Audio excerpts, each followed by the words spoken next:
बंगाल चुनाव मुहाने पर है और उससे पहले राज्य का सियासी पारा चढ़ता ही जा रहा है। आईपैक मामले में ईडी ने सुप्रीम कोर्ट में हलफनामा दाखिल किया और बंगाल सरकार पर कई आरोप लगाए। इसे चुनाव से पहले ममता बनर्जी की सरकार को घेरने की कोशिश के तौर पर देखा जा रहा है। तो वहीं अब इस मामले में ईडी के बाद सीबीआई की भी एंट्री होती हुई दिखाई दे रही है। देखिए ये रिपोर्ट। पश्चिम बंगाल विधानसभा चुनाव से ठीक पहले राज्य का सियासी पारा चरम पर पहुंच गया है। चुनाव से पहले हर तरफ से ममता बनर्जी की सरकार को घेरने की कोशिश की जा रही है। अब इसी सिलसिले में आईपैक दफ्तर पर हुई छापेमारी को लेकर ईडी ने सुप्रीम कोर्ट में अपना हलफनामा दाखिल कर दिया है। ईडी ने राज्य में कानूनहीनता का दावा करते हुए पूरे मामले की जांच सीबीआई को सौंपने की गुहार लगाई है। यानी बंगाल चुनाव में ईडी के बाद अब सीबीआई की एंट्री होती दिखाई दे रही है। ईडी ने अपने हलफनामे में आरोप लगाया है कि कंप्यूटर डेटा का बैकअप लेने से अधिकारियों को रोका गया। जांच को प्रभावित करने के लिए सीसीटीवी स्टोरेज डिवाइसेस तक हटा दिए गए।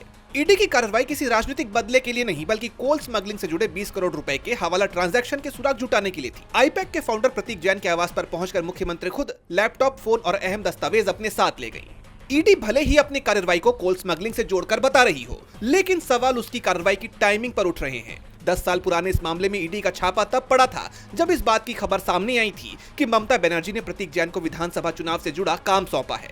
वो टीएमसी के आईटी विभाग के प्रभारी भी हैं। प्रतीक जैन की कंपनी आईपैक टीएमसी के संभावित उम्मीदवारों की जमीनी सर्वे की रिपोर्ट्स तैयार कर रही थी और टीएमसी का दावा है कि बीजेपी इसी रिपोर्ट तक पहुंचना चाहती है और इसी के चलते ईडी ने आईपैक के दफ्तर और उसके प्रमुख के आवास पर छापा मारा, जिससे टीएमसी की चुनाव की रणनीति का पता पहले ही लगाया जा सके।